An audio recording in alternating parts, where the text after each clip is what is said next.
Alhamdulillah muslimin dan muslimat kita dapat selesaikan solat tarawih berjemaah.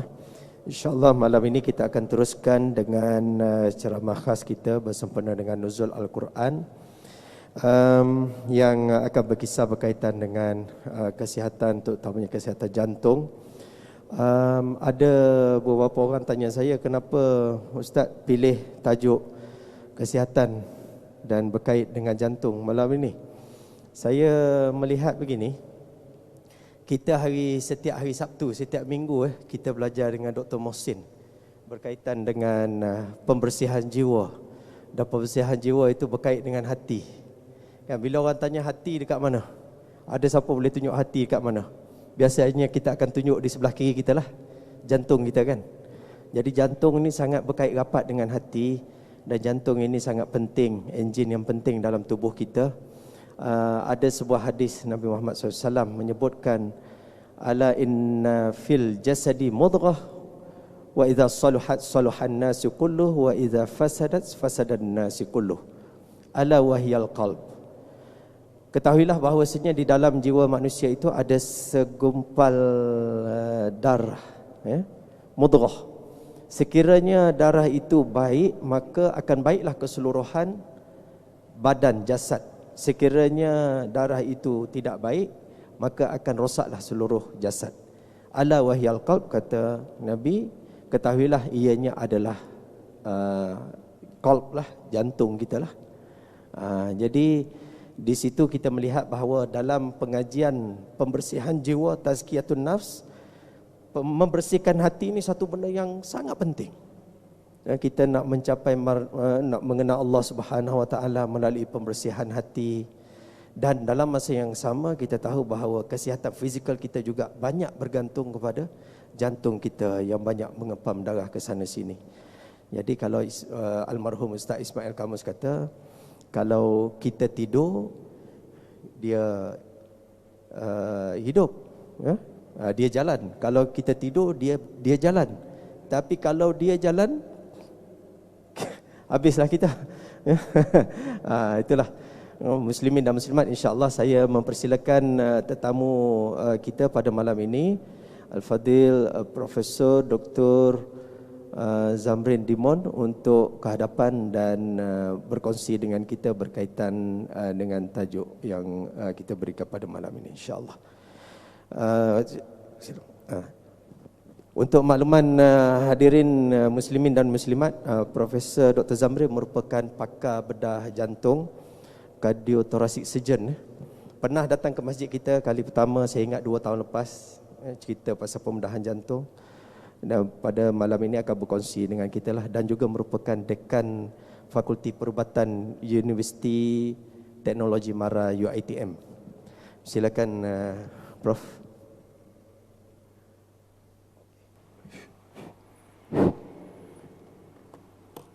A'udzubillahi minasyaitonirrajim. Bismillahirrahmanirrahim. Alhamdulillahirabbil alamin. Wassalatu wassalamu ala Rasulillah wa man wala. Rabbi shrah li sadri wa yassir amri wa hlul 'uqdatam min lisani yafqahu qawli. Assalamualaikum warahmatullahi taala wabarakatuh. Yang saya hormati Tuan Nazir dan juga tuan-tuan imam, datuk-datuk, datin, Tan Sri, semua di Qariah Masjid Al-Mukarramah yang dirahmati Allah pada malam ini. Alhamdulillah, dengan izin Allah SWT kita diberikan rezeki untuk sama berjumpa sekali lagi pada malam ini. Ini adalah kali kedua saya memberikan sedikit perkongsian kepada ahli-ahli Qariah di masjid ini. Saya nampak masjid ini satu masjid yang barakah dan hidup. Rasa alhamdulillah saya gembira berada bersama-sama dengan ahli-ahli jamaah sekalian. Semoga kita mendapat barakah dan hidayah daripada Allah Subhanahu Wa Taala. Saya ucapkan terima kasih kepada Ustaz Ustaz Syamil yang telah menjemput saya malam tadi pukul 12 lebih, baru dia mesej kat saya, kata okeylah tajuk ni InsyaAllah saya boleh share tanpa prepare apa-apa pun, insyaAllah. Dan saya nak share, walaupun Saya rasa tajuk ni adalah tajuk yang biasa kita dengar dan mungkin ada kalangan kita yang pernah menjadi pesakit jantung dan sebagainya, tapi apa yang saya nak share ni mungkin sebagai peringatan untuk diri saya sendiri dan juga ahli jamaah sekalian tentang pentingnya kita menjaga kesihatan yang disebutkan oleh Dr. Uslan tadi,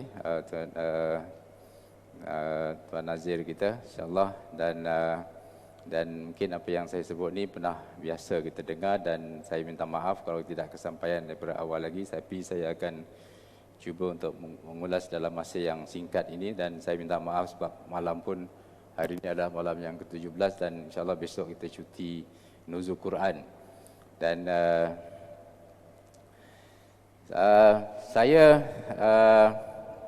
kita selalu membaca, izinkan saya membaca beberapa ayat dalam Al-Quran, walaupun saya tidak ada tauliah untuk berceramah dalam bahasa mengajar Quran ni di masjid, tapi saya rasa doktor adalah orang yang paling layak untuk menceritakan tentang ayat ini. Dan ayat ini adalah satu daripada tanda-tanda kebesaran Allah Subhanahu wa taala. Dan kalau kita biasa dengar ceramah-ceramah daripada, sekarang ni banyak saya suka dengar ceramah-ceramah daripada Zakir Naik dan juga untuk guru dia Ahmad Didat tentang adakah Al-Quran itu ayat-ayat Allah.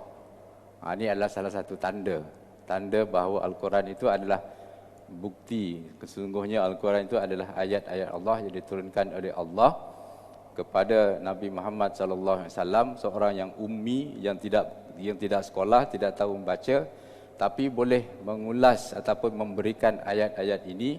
Dan dalam bidang perubatan, ayat ini dihuraikan, ditafsirkan dalam satu bidang yang sangat khusus, bidang embryology, dan topik itu sahaja dihuraikan lebih daripada 150 muka surat dalam bidang Al-Quran. Padahal dalam Al-Quran ini disebut dalam 3 atau 4 ayat, tapi huraian dia dalam bidang perubatan lebih daripada 150 muka surat. Dan kalau kita tidak mengakui bahawa ayat ini adalah datang daripada Allah SWT, memang kita adalah seorang yang tidak beriman kepada Allah SWT lah.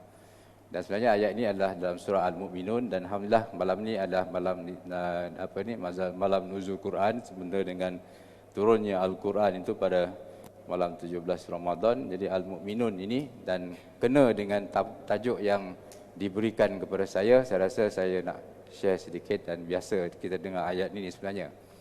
A'udzubillahi minasyaitonirrajim. Bismillahirrahmanirrahim. Walaqad khalaqnal insana min sulalatin min tin. Summa ja'alnahu nutfatan fi qararin makin.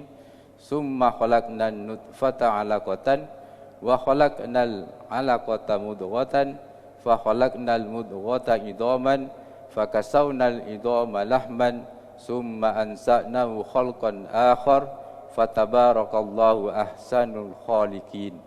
Summa innakum ba'da zalika lamayyitun. Maksud dia, kemudian kami jadikan, ada satu ayat ni, ayat sebelum ni sebenarnya. Walaqad khalaqnal insana min sulalatin min tin, dan sesungguhnya kami telah menciptakan manusia dari pati yang berasal dari tanah. Kemudian kami jadikan pati itu setitis air benih pada penetapan yang kukuh. Kemudian kami ciptakan air benih itu menjadi sebuku darah beku. Lalu kami ciptakan darah beku itu menjadi seketul daging. Kemudian kami ciptakan daging itu menjadi beberapa tulang. Kemudian kami balut tulang-tulang itu dengan daging. Setelah sempurna kejadian itu, kami bentuk ia menjadi makhluk yang lain sifat keadaannya. Maka nyatalah kelebihan dan ketinggian Allah sebaik-baik pencipta. Kemudian sesungguhnya kamu sesudah itu akan mati.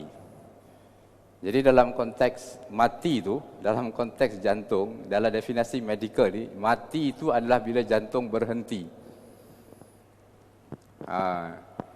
Jadi dalam kehidupan, dalam realiti yang boleh menghentikan jantung selain daripada Allah SWT yang menghentikan jantung itu, seorang lagi yang boleh menghentikan jantung adalah pakar bedah jantung. Jadi pakar bedah jantung secara technically dia boleh mematikan orang. technically. Lepas tu dia boleh hidupkan balik. Sebab dia boleh dia ni. Tapi dengan izin Allah lah. Ada juga pesakit-pesakit saya yang saya dah operate semua tu, kita berhentikan jantung dia untuk buat operation. Bila kita alihkan balik darah pada jantung tu tak boleh nak berdenyut. Ada keadaan situ. Tapi secara technically kita boleh berhentikan jantung, dan dari segi definisi perubatan sendiri, dia dalam keadaan tu sebenarnya dia istilah dia adalah mati sebab jantung dia berhenti. Cuma of course dari segi perubatan, kita sebenarnya tidak menghentikan jantung tu, kita menghentikan fungsi jantung. Fungsi jantung tu adalah untuk mengepam darah. Jadi kalau ada pesakit-pesakit sini yang pernah menjalani pembedahan pintasan jantung secara konvensional, for example yang biasa kita buat tu, kita masa pembedahan tu kita kena berhentikan jantung. Jadi kita alihkan fungsi jantung tu kepada mesin. Kita tak keluarkan jantung tu, jantung tu masih ada di situ. Tapi kita alihkan fungsi jantung tu, iaitu mengepam darah. Jadi kita berhentikan jantung tu, dan fungsi mengepam darah itu kita alihkan kepada mesin yang kita cipta, yang dicipta oleh para saintis, dan mesin itu dinamakan sebagai cardiopulmonary bypass machine. Jadi technically masa operation tu jantung tidak bergerak, dia still. Jadi kalau ikut istilah mati itu, maksudnya dia matilah. Sebab tu kadang-kadang bila orang yang lepas operation jantung ni, yang konvensional tu, kadang-kadang dia rasa lain. Selepas tu bila kita tengok cerita ada benda-benda yang pada masa jantung berhenti tu mungkin kita tak tahu. Mungkin roh dia pergi tempat lain ke, Allahu alam. Kita tak tahu. Jadi technically jantung tu berhenti. Jadi dalam ayat yang disebut ni, inilah satu bukti bahawa kebesaran daripada Allah SWT yang saya sebutkan tadi tu, dan topik yang dibincangkan ataupun topik khusus untuk membincangkan 5 ataupun 6 ayat ni dalam bidang perubatan sebagai embryology. Bidang embryology. Dan pakar yang tadi, selain daripada pakar doktor biasa tu, dari segi kepakaran dia, especially doktor ONG, maternal-fetal, pediatrik, semua tu yang berkaitan dengan macam mana kecacatan boleh berlaku masa congenital, masa lahir itu, dia banyak berkait dengan proses yang berlaku yang diterangkan dalam ayat ini. Ini salah satu daripada dia. Jadi ini satu daripada kebesaran daripada Allah SWT. Sebab tu bila orang membaca ini ataupun saintis membaca ini, ayat-ayat ini, mereka mesti terpegun. Macam mana boleh diterangkan, macam mana 1400 tahun, hampir 1500 tahun dulu boleh ada dan dikeluarkan oleh orang yang tidak belajar, tidak sekolah. Padahal kami di Fakulti Perubatan dulu, masa kita tahun 1 dulu, mengambil masa yang nak faham konsep ni, embryology ni adalah satu topik yang sangat sukar nak dibayangkan. Sebab dia banyak abstrak, banyak 3D semua tu. Pada masa tu, masa saya belajar dulu 25 tahun lepas, memang tidak ada konsep-konsep 3D. Sekarang ni banyak simulation, 3D dan sebagainya. Masa tu everything is 2D dalam buku. Memang susah nak difahamkan di situ. Tapi telah ada sejak 1400 tahun lepas yang dibacakan oleh Rasulullah SAW. Jadi ini salah satu topik yang saya nak share sikit. Yang kedua adalah disebut sini topik kita adalah sayangi jantung kita. Macam mana kita nak sayang jantung? Orang tua selalu sebut kan, ada dua selalu orang sebut. Sayangkan anak, tangan-tangankan. Sayangkan isteri, tinggalkan.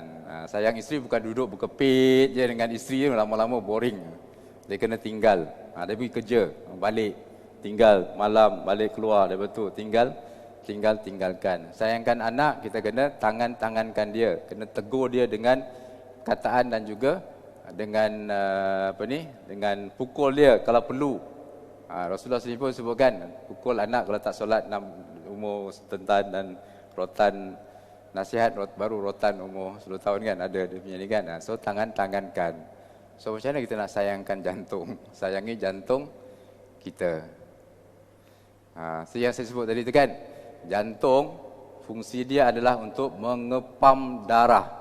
Kita biasa tengok kalau kita buat kurban sebenarnya, kita ayam, jantung ayam ke, jantung lembu ke, Jantung fungsinya adalah, kalau kita buka jantung tu, kat dalam tu mesti ada darah beku. Jadi something yang tidak mengalir, sesuatu yang tidak mengalir, dia akan jadi beku. Itu satu. Jadi sayangkan jantung, dia kena sentiasa bukanlah kata nak menyeksa jantung, tapi jantung fungsi dia mengepam, sebab jantung adalah muscle. Disebut sini kan daging, tulang yang jadi ketul itu darah beku, lepas tu jadi muscle. Muscle ni dia, kalau segi itu dia kena ni, sebab tu dalam konsep kalau kita nak sayangkan jantung, salah satu caranya adalah kita kena bagi jantung tu stres. Tapi bukan sentiasa stres. Salah satu konsep yang paling penting sekali ni adalah, kalau kita exercise, kita tidak akan exercise, kita tidak namakan exercise sehinggalah kita rasa terjelir lidah.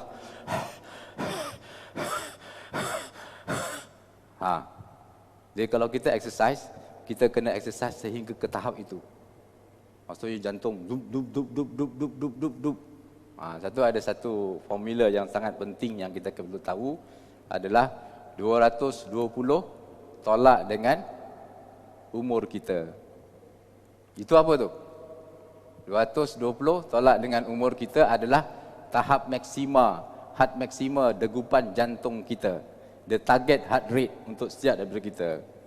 Umur saya 220 tolak dengan 54, apa? 220 tolak 54. Macam mana kita nak tahu kita stres jantung kita ataupun tak? 166.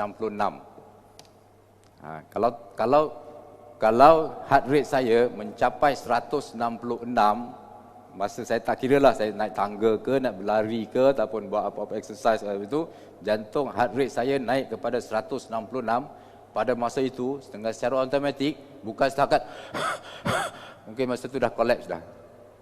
Sebab jantung dah maksimum. Dia terlalu laju pump tu, dia tak sempat nak alirkan darah. Itu dia punya konsep tu. Jadi selalunya by 80% ataupun 70 to 80% of target heart rate tu, selalunya by the time kita dah mengah. Ini beza antara orang yang fit dengan orang yang tidak fit. Orang yang ada endurance dengan orang yang tak ada endurance. Baru-baru ni lepas masa PKP, you tahulah, bayangkan masa PKP kan, PKP dalam setahun macam tu, kita tak boleh nak keluar, kita balik kerja, balik rumah, sebab tu towards the end of sebulan sebelum bulan puasa itu, boring sangat, teringin lah nak pergi, adalah kawan family ajak nak pergi ke mendaki bukit Kemensah. Pernah pergi Kemensah. Kemensah ada 3 air terjun kat situ. Air terjun Nilofa, air terjun Sophia Jane, satu lagi saya tak ingat air terjun siapa. Tapi air terjun ni lah nama-nama yang famous ni. Nilofa yang paling tinggi, Sophia Jane yang paling rendah lah, yang paling rendah. Satu lagi tu saya tak ingat nama air terjun tu apa. Ada Kemensah dia tahulah. So sebab tak pernah setahun lebih tak buat aktiviti macam tu. So teringinlah buat, tapi mengenangkan PKP, selalu balik rumah kerja, makan pun sedap, lepas tu badan pun naik macam ni. So tak beranilah nak pergi macam tu tanpa kita buat medical check up. So kita buatlah medical check up. Medical check up, buat stress test, buat exercise test. Masa tu barulah tahu kita punya tahap kita punya berapa daripada normal heart rate kita. Normal heart rate kita, katakan kita check normal heart rate kita sekarang ni 70. Daripada 70 tu nak naik kepada 166 tu, berapa lama dia naik. Jadi orang yang fit daripada 70 tu nak naik kepada 166 tu mungkin akan ambil masa 20 ataupun 30 minit. Tapi orang yang tak pernah exercise, 2-3 minit je dia turun naik tangga 1 minit ataupun 3 minit step test tu, dia dah boleh lebih kepada 105. Maksudnya itu tanda tak fit lah. Heart rate dia dah lebih daripada tu. So daripada situ kita tahu kita fit ataupun tidak fit. Tapi alhamdulillah lulus lah. Lulus sampai stage 4 tu dan naiklah ke ke Sophia Jane.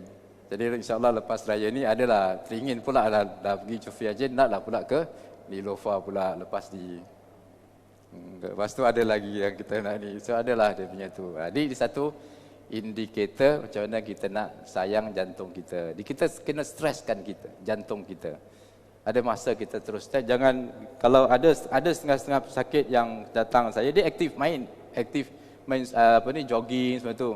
Tapi bila kata dia jogging very ni, dia tak pernah streskan jantung dia. Naik basikal contohnya, is good naik basikal, tapi dia tak pernah stres, dia tak pernah rasa. Dia kena ada, dia tu kalau one of the good exercise, tapi exercise ni kena buat selepas dapat pengesahan daripada doktor lah. Dia tak boleh buat, kalau tiba-tiba you tak pernah exercise, tiba-tiba you tengah-tengah macam tu, takut you collapse lah. You kena ada proper test. Lepas tu kita tahu, dan saya buat pemeriksaan tu, kita buat test, stress test, dan Alhamdulillah sampai stage 4 normal, sampai target heart rate, tak ada pengsan, tak ada apa, barulah kita buat aktiviti kita dan kita feel secure dan kita rasa selamat. Itu salah satu cara untuk nak kita sayang jantung kita. Sebab jantung kita adalah muscle yang kita kena, dia ada certain time yang kita kena bagi dia cepat, and then bagi dia relax. Jadi bila dia biasa kerja yang berat tu, jadi bila dalam keadaan-keadaan yang tertentu, dia boleh adapt. Tapi kalau jantung tu mendatar macam tu, ya, tak pernah go into deep ataupun stress situation itu, sama juga dengan manusia yang tak pernah ada problem, tak pernah menghadapi masalah, tak pernah deal dengan problem itu, dia stress sikit je terus depressed. So jantung pun macam tu lah juga, lebih kurang. Jadi itu salah satu daripada cara untuk kita sayang jantung. Selain daripada biasa yang kita sebut, kita kenal pasti risiko kita, apa dia risiko untuk kita dapat jantung, diabetes, kencing manis, kolesterol, semua tu kita kena kontrol semua tu. Tapi another part yang kita kontrol, yang kita nak tengok daripada malam ni, mungkin dalam masa yang singkat ini, mungkin satu aspek which is bagi jantung kita biasa dengan stres. Sekali-sekali kalau office kita kat tingkat 9 tu, sekali-sekali naik tangga, jangan naik lift, example. Baru kita rasa tingkat 6 tu pun dah berhenti sekejap, lepas tu naik balik. Yang tu. Jadi tak perlu pergi ke gym, tak pergi tu. Itu salah satu daripada kaedah kita. Sekali-sekali keluar, dapatkan hijau, dapatkan fresh oxygen, dapatkan fresh water. That's one of the thing yang kita kena jaga. Terutama dalam keadaan PKP ni, jadi kadang-kadang kita overlook benda simple je. Tapi insyaAllah kalau kita praktis macam tu, kita boleh praktis. Jadi saya tidak berhajat untuk nak cakap panjang dan share apa yang kita ni, dan mungkin kita buka satu ataupun dua soalan kalau ada. Dan Alhamdulillah saya minta maaf lah kalau setakat itu yang saya boleh share. Okay, saya tak ada niat untuk nak bagi kuliah macam kuliah subuh hari tu. Kuliah subuh hari tu, jadi just sembang-sembang. Okay, Assalamualaikum warahmatullahi wabarakatuh. Waalaikumsalam warahmatullahi wabarakatuh. Saya rasa bila Prof buka untuk soalan, mungkin kalau ada sahabat-sahabat nak tanya soalan, saya rasa boleh ambil peluang lah, sebab Prof kita ni pakar bedah jantung. So kalau ada soal-soal yang yang nak tanya, mungkin boleh tanyalah. Ya, ada siapa nak tanya? Ataupun nak PM tepi? PM tepi boleh, tak ada masalah. Nak PM tepi mungkin boleh sama dengan Prof lepas pada ni. Okey, saya rasa kalau tak ada soalan, Kalau tak ada soalan, saya ucapkan banyak terima kasih kepada Profesor Dr. Zamrin atas perkongsian sebentar tadi. Hajat nak pergi panjat Nilofa tu lepas raya ni. Tapi rasa dah terlambat kot dah. Nilofa dah diambil orang. Tapi tak apa, boleh lagi untuk exercise insya-Allah. Ya, mungkin boleh ajak sahabat-sahabat kita dekat sini, ahli karya yang nak bersama dengan Prof Zamrin panjat bukit. Okey. So terima kasih sekali lagi pada semua. Insya-Allah mudah-mudahan kita doakan bersama kita dapat memahami ayat Allah Subhanahu Wa Taala yang dikongsikan oleh Prof Zamrin tadi, embryology. Saya pun tak apa nak faham, nak sebut pun tak apa pandai. Kan? Dan kita relate lah apa yang kita belajar secara fizikal ini berkaitan penjagaan jantung. Kena jaga. Kan, 220 tadi tolak dengan umur kita. Kemudian kita relate dengan pengajian kita hari Sabtu tu, Ustaz Mohsin pun suruh juga jaga hati, kena ada latihan hati. Ya, dari sudut fizikal kena ada latihan, dari sudut spiritual pun kena ada latihan. Masya Allah, ini memang benda yang hebat lah, satu keunikan yang ada pada manusia. Insya Allah kita boleh untuk buat bersama dalam kehidupan kita, insya Allah. Sekali lagi bagi pihak Masjid Al-Mukarramah, saya ucapkan banyak terima kasih kepada Prof dan terima kasih kepada semua muslimin dan muslimat yang memberikan perhatian pada kita pada malam ini. Kita berdoa mudah-mudahan Allah Subhanahu Wa Taala menyampaikan kita bertemu dengan malam Al-Qadar, the night of power, kata orang Seri Damansara. Okey, terima kasih semua. Assalamualaikum warahmatullahi wabarakatuh.